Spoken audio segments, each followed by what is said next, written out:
Son las 8 de la mañana con 34 minutos y seguimos en Hablemos en Off, en Radio Duna.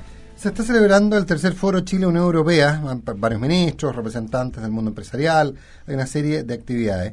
Y está en Chile José Antonio Llorente, que es socio fundador y presidente de Llorente y Cuenca, que es una agencia, una empresa de comunicaciones muy grande en España. Él de momento vive en São Paulo, en Brasil, pero Llorente y Cuenca es una compañía muy grande, con presencia en prácticamente toda Iberoamérica. Y probablemente, José Antonio, ¿qué tal? Buenos días, gracias por estar con nosotros. Buenos días, un placer estar aquí con ustedes y con la audiencia del programa. Gracias. Probablemente hoy día hay una gran confusión en Chile respecto a, y probablemente no sea solo el caso de Chile, respecto a qué es la gestión de la comunicación por un lado, lo que es la gestión de intereses por otro, y esta leyenda negra del lobby encima. Por un lado, hay quienes sospechan que la agencia de comunicaciones lo que están no es para facilitar la comunicación entre las empresas, las instituciones y los medios, sino que para dificultarla, oscurecerla y maquillarla, en cierta forma. Y otros que sostienen que la gestión de intereses no es un acto legítimo, porque lo que se hace es comprar voluntades. ¿Dónde estamos? ¿Cuál es el estado del arte de esta industria en Iberoamérica? Bueno, yo creo que estamos en un momento, en un punto de inflexión que va hacia mejor, ¿no?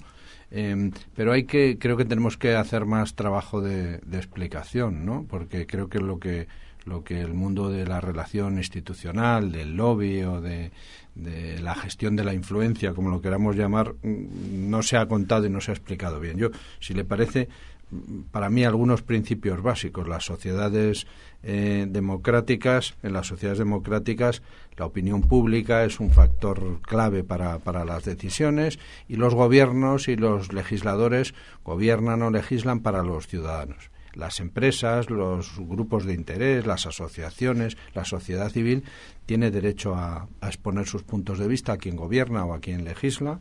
Y yo creo que los legisladores y los gobernantes tienen la obligación de escucharles y de entender cuál es el mejor camino, pues para que las decisiones de gobierno o las que tienen que ver con las leyes, pues organicen lo mejor posible la sociedad en el interés general, ¿no?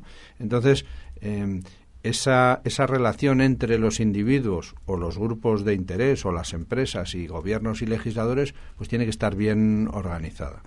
Yo creo que es una relación legítima, pero es una relación que tiene que ser transparente, que tiene que ser seria, que tiene que ser honesta. Ahora, pero esas son declaraciones de intención, sí. Porque en la práctica, y finalmente es el deber ser, digamos. ¿Cómo es el ser hoy día de esta relación? Bueno, yo creo que el ser de esta relación, como pasa en muchas otras actividades, en el 90% de los casos es muy correcta, y a lo mejor en un X% que yo no sé calcular es incorrecta. ¿En qué se está trabajando? Que creo que es la dirección buena. Se trabaja en la dirección de que la relación sea formal y sea transparente. Y nosotros, los que nos dedicamos a esto, somos partidarios de que haya una regulación responsable sobre el asunto, ¿no? ¿Qué es lo correcto y lo incorrecto? Porque esa es la figura que usted estaba ocupando. Bueno, yo recién. creo que lo correcto, la defensa de los intereses, pues lo correcto es el acceso y la argumentación. Y lo incorrecto es recurrir a vías de influencia que no son admisibles en nuestro mundo, en nuestra sociedad. Pagar o tratar de influir por vías no lícitas. Es que no sé, hay muchos caminos para hacerlo, ¿no? Yo creo que cuando descubrimos como ciudadanos que ha habido quien ha usado mal su influencia o su capacidad económica para influir en decisiones, pues a todos los ciudadanos nos molesta, ¿no? Hoy día estamos nosotros en un debate, ¿verdad?, para regular a propósito de la relación entre el dinero y la política, por una crisis de casos varios. Y se ha definido por una mayoría política que es incorrecto, por ejemplo, que las empresas donen plata a la política. ¿Qué opina usted de la donación de empresas a la política, a la actividad política, a la partidaria, a las campañas electorales, a la política en general? Y si la estima correcta, ¿cuál es la forma de hacerla? ¿Reservada, no reservada? Pero primero la pregunta general. ¿Es correcto o no que las empresas donen plata a la política? Aquí yo le voy a dar una opinión mía particular. Personal, sí. O sea, yo creo que las empresas no deben dar dinero a la política. Creo que eso es algo reservado para las personas. Creo que las empresas no tienen que tener no deberían tener afiliación política y por lo tanto su relación con la política es otra, es de otro tipo, ¿no? Creo que los individuos sí tienen derecho a, con su dinero, a hacer lo que les parezca, ¿no? Y creo que ahí, para mí, pero creo que es una opinión particular, ¿no? Y caben otras muchas, ¿no? Uh-huh.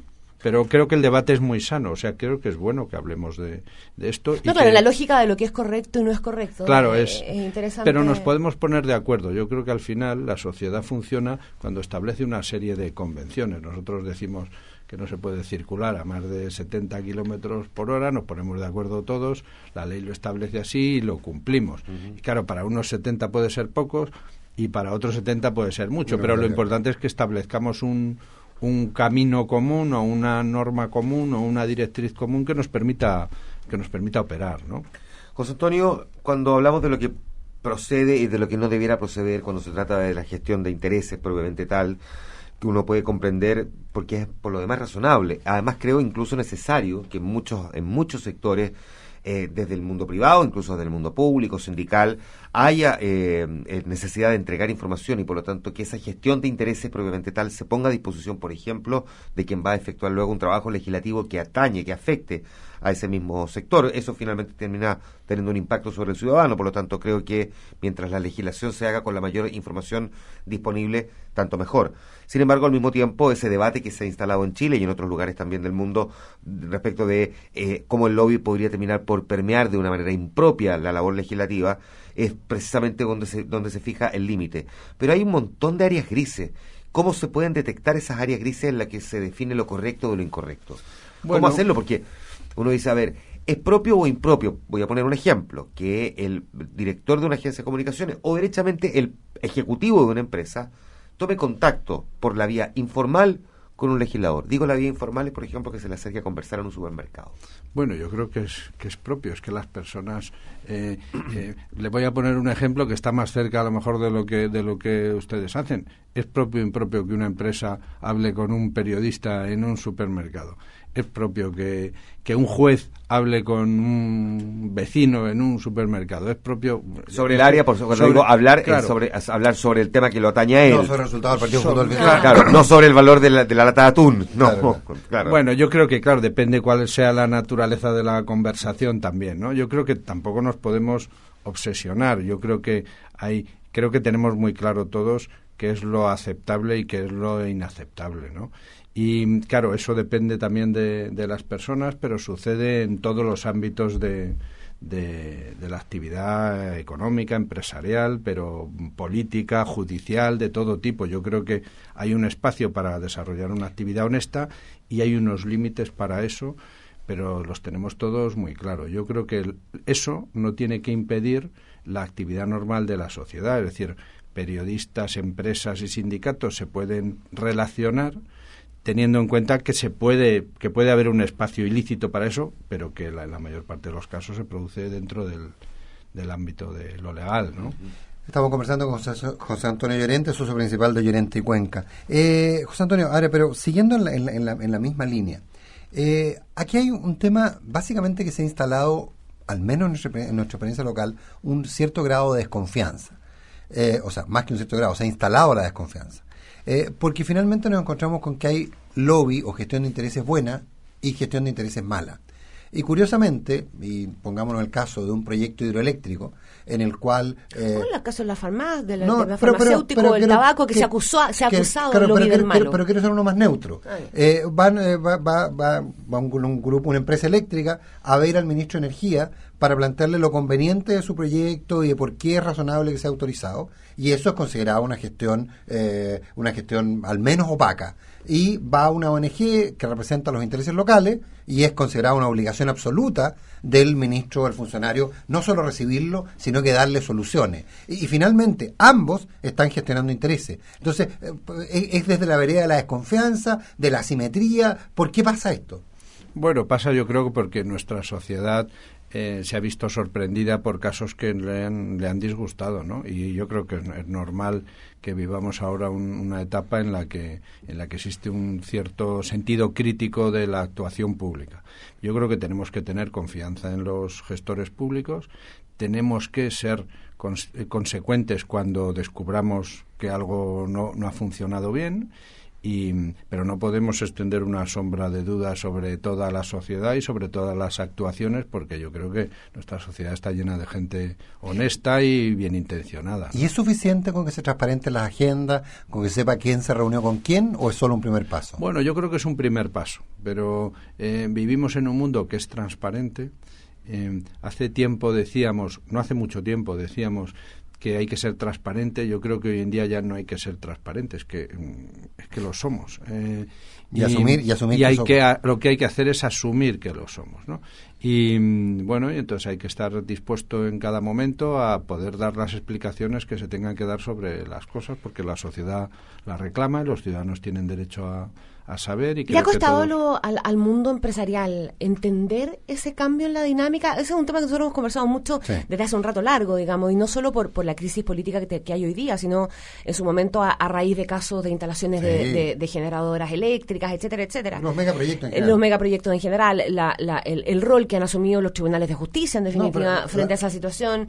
La lógica de la empresa que dice, oiga, yo invertí 500 millones de dólares, claro, no me molesten, ¿eh? déjeme hacer la vega, como en algún momento se dijo hace mucho tiempo atrás en Chile. Y eso ha dado cuenta de que a los empresarios, algunos, no a todos, para no hacer la generalización, pero en algunos casos sí les ha costado entender este cambio en la dinámica y la necesidad, ¿no es cierto?, de dar paso vinculándose más con la opinión pública, con la sociedad civil en una actitud más colaborativa, etcétera, etcétera.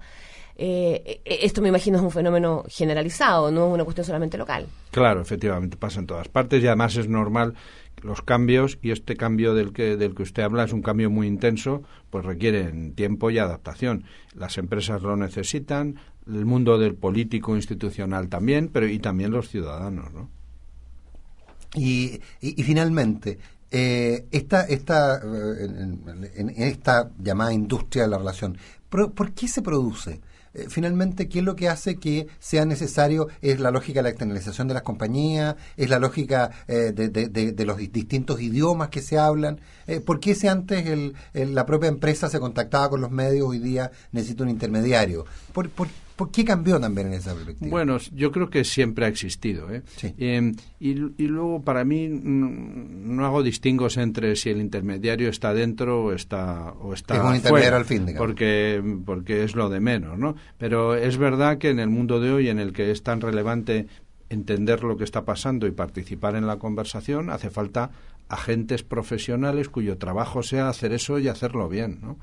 Y qué importa que estén dentro o que estén fuera, si tienen el conocimiento, la experiencia y los recursos para poder hacer su trabajo bien, ¿no? José Antonio Llorente, un millón de gracias por haber estado con nosotros esta mañana.